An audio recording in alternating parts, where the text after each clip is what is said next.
എം.ടി. Vasudevan Nair 1933 July 15 Palakkad ജില്ലയിലെ കൂടല്ലൂരിൽ ജനിച്ചു. ബാല്യം മുതലേ സാംസ്കാരിക ചിന്തകളോടും സാഹിത്യത്തോടും അടുപ്പം പുലർത്തി. പാലക്കാട് ജില്ലയിലെ ചിറ്റൂർ ഹൈസ്കൂളിലും വിക്ടോറിയ കോളേജിലും കേരള യൂണിവേഴ്സിറ്റിയിലും വിദ്യാഭ്യാസം പൂർത്തിയാക്കി. എം.ടിയുടെ സാഹിത്യ പ്രപഞ്ചം മനുഷ്യജീവിതത്തിൻ്റെ ഏറ്റവും സൂക്ഷ്മമായ അന്തർധാരകളെ ഉൾക്കൊള്ളുന്നതാണ്. സാമൂഹിക യാഥാർത്ഥ്യത്തിൻ്റെ ആഴത്തിലുള്ള അവതരണം, മനുഷ്യ മനസ്സിൻ്റെ സങ്കീർണതകൾ, കാലത്തിൻ്റെ മാറ്റങ്ങൾ എന്നിവ അദ്ദേഹത്തിൻ്റെ കൃതികളിൽ പ്രതിഫലിക്കുന്നു. കേരളത്തിൻ്റെ ഗ്രാമീണ ജീവിതം, സാമൂഹിക അസമത്വങ്ങൾ, കുടുംബ ബന്ധങ്ങൾ, മനുഷ്യൻ്റെ ആന്തരിക സംഘർഷങ്ങൾ എന്നിവ പ്രതിപാദിക്കുന്ന സാഹിത്യ സൃഷ്ടികളിലൂടെ അദ്ദേഹത്തിൻ്റെ സാമൂഹിക ചിന്തയാണ് അനാവരണം ചെയ്യുന്നത്. സിനിമയിലും ശക്തമായ സാന്നിധ്യമായിരുന്നു ശ്രീ എം.ടി. വാസുദേവൻ നായർ. അദ്ദേഹത്തിൻ്റെ 60ഓളം തിരക്കഥകളിൽ സാഹിത്യത്തിൻ്റെ ആഴവും സിനിമയുടെ ദൃശ്യശ്രവ്യ ഭാഷയും ഒത്തുചേരുന്നു. എൻ്റെ തിരക്കഥകൾ ശ്രേഷ്ഠങ്ങളായ രചനകളാണെന്നോ സ്ക്രിപ്റ്റിങ്ങിൻ്റെ ഉത്തമ മാതൃകകളാണെന്നോ ഞാൻ പറയില്ല. പക്ഷേ നല്ല സിനിമകളിലേക്ക് എത്തിച്ചേരാനുള്ള ആത്മാർത്ഥമായ പരിശ്രമങ്ങളായിരുന്നു അവ. മലയാളത്തിൻ്റെ പ്രിയ എഴുത്തുകാരൻ എം.ടി. ഒരിക്കൽ പറഞ്ഞതാണിത്. 1965 പുറത്തുവന്ന മുറപ്പെണ്ണ് മുതൽ ആരംഭിക്കുന്നു അദ്ദേഹത്തിൻ്റെ സിനിമാ ചരിത്രം.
ചോദ്യങ്ങൾ എന്നോട് മതി. ഞാൻ അങ്ങേ വീട്ടിലേക്ക് വരാനിരുന്നാണ്. സെൻസേഷന് വേണ്ടി എന്റെ വീട്ടുകാരെയും പറ്റി കഥകൾ ഉണ്ടാക്കാൻ പാവമുണ്ടോ? ഏയ്, ഇന്നലെ പറ്റി എഴുതേണ്ടെന്ന് വെച്ചു. പ്രോമിസ്. വെറുതെ ഇരുന്ന് നാട്ടുവർത്താനം പറഞ്ഞു.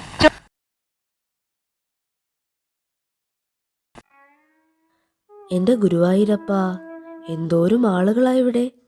വെറുതെ അല്ല വല്യമ്മ 30 വർഷമായിട്ട് വന്ന് മുടങ്ങാതെ ഭജനയിരിക്കുന്നത്. എത്ര കണ്ടാലും മതി വരില്ല. ഈ ആളുകളൊക്കെ എവിടെ നിന്ന് വന്നവരായിരിക്കും? ഇനി ഇവരെയൊക്കെ എവിടെയെങ്കിലും വെച്ച് കാണാൻ പറ്റുമായിരിക്കുമോ? വല്യമ്മ പറഞ്ഞ പോലെ ഇടയ്ക്കൊക്കെ ഇവിടെ വന്ന് തൊഴണം. മേപ്പത്തൂർ ഭട്ടതിരിക്കൊക്കെ കവിതയുണ്ടായ തിരുനടയല്ലേ. എന്നെങ്കിലും എനിക്കും കവിത ചൊല്ലാൻ കഴിഞ്ഞാലോ? ഇത്തവണ എന്തായാലും രാമുവിനെ കാണാൻ പറ്റി. നല്ല കുട്ടി. അവൻ്റെ കവിതകളും എനിക്കേറെ ഇഷ്ടമായി. കുട്ടിശങ്കരൻ കഴിഞ്ഞ ഉത്സവകാലത്ത് കണ്ടതിൽ നിന്നും ആകെ മാറിയിരിക്കുന്നു. അവനെന്നെ മനസ്സിലായില്ലായിരിക്കുമോ? 14 ദിവസം കഴിഞ്ഞു പോയത് അറിഞ്ഞതേയില്ല. എൻ്റെ ഗുരുവായൂരപ്പ, എനിക്ക് വീണ്ടും നിന്നെ കാണാൻ കഴിയുമോ?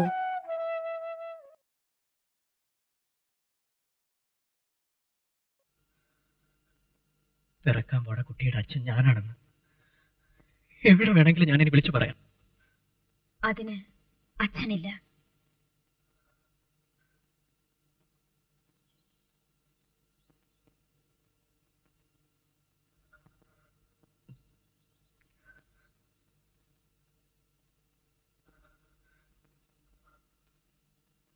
അച്ഛന്റെ പേര് പറയണമെന്ന് എന്തെങ്കിലും നിർബന്ധം വരുമ്പോൾ പറഞ്ഞേക്കു കുഞ്ചുണ്ണി.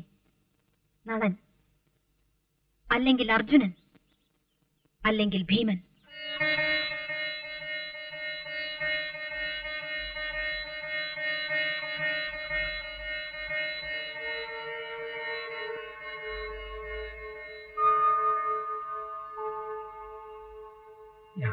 സ്നേഹത്തിന്റെ കാര്യം കുറച്ചു മുമ്പ് പറയണത് കേട്ടു. എനിക്കും സ്നേഹം തോന്നിയിരുന്നു.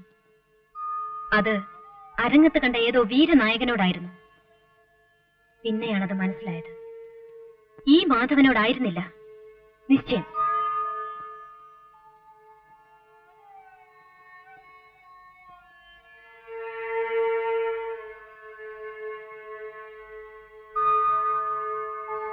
കുഞ്ചുണ്ണി, ഇവർക്ക് പോവാം.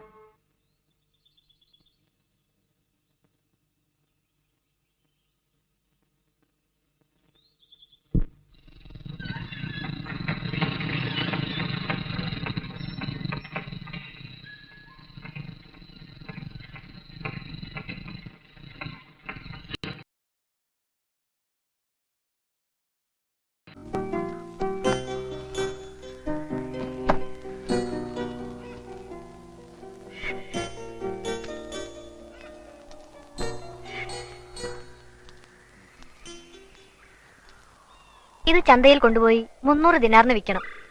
300. ചിത്രപ്പണികൾ ചെയ്തിരിക്കുന്നത് സ്വർണ്ണ നൂലിലാണ്. ആദ്യം 400 പറയാം. വില പെശകാതെ ഒരാളും ഇക്കാലത്ത് വാങ്ങില്ല. 300. കൂടുതൽ തന്നാലും വാങ്ങരുത്. ഗുണനിലവാരം അറിയുന്നവര് പിശകില്ല. അത് മതി. ആ. നിൽക്കൂ. കെയറോവിലേക്കും മറ്റും കമ്പളം അയക്കുന്ന കച്ചവടക്കാരുണ്ട്. അവർ വരും. മറുനാട്ടുകാർക്ക് വിൽക്കരുത്. അധിക വില പറഞ്ഞാലും വിൽക്കരുത്. അതെന്താ? മണ്ടം മൻസൂറെ, എന്തെങ്കിലും കാര്യമില്ലാതെ ദയ വെറും വാക്ക് പറയില്ലാന്നറിയില്ലേ?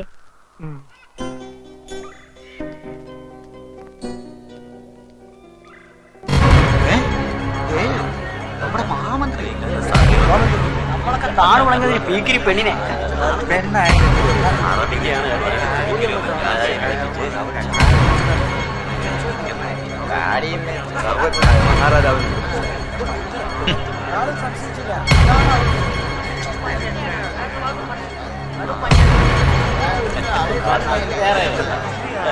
പക്ഷേ കുറ്റം കുറ്റമായി തന്നെ കാണണം.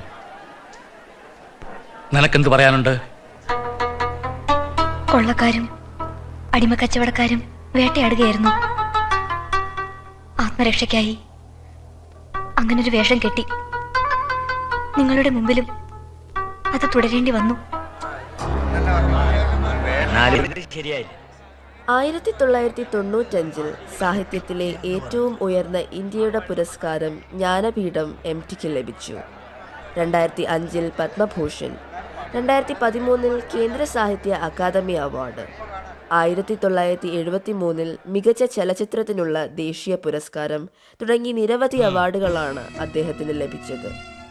MTയുടെ ജീവിതം തന്നെ മികച്ച കലാസൃഷ്ടിയായിരുന്നു.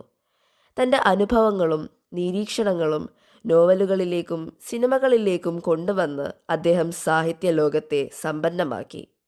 മലയാള സാഹിത്യത്തെ ലോകോത്തര നിലവാരത്തിലേക്ക് ഉയർത്തി. MT എന്ന അതുല്യ പ്രതിഭയുടെ വിയോഗം സാഹിത്യ ലോകത്തിന് നികത്താനാവാത്ത നഷ്ടമാണ്. അദ്ദേഹത്തോടുള്ള ഞങ്ങളുടെ ആദരവാണ്, കടമയാണ് ഈ പ്രോഗ്രാം. പത്തനംതിട്ട ഭവൻസ് വിദ്യാമന്ദിർ MT എന്ന മഹാപ്രതിഭയ്ക്ക് മുന്നിൽ ശിരസ് നമിക്കുന്നു.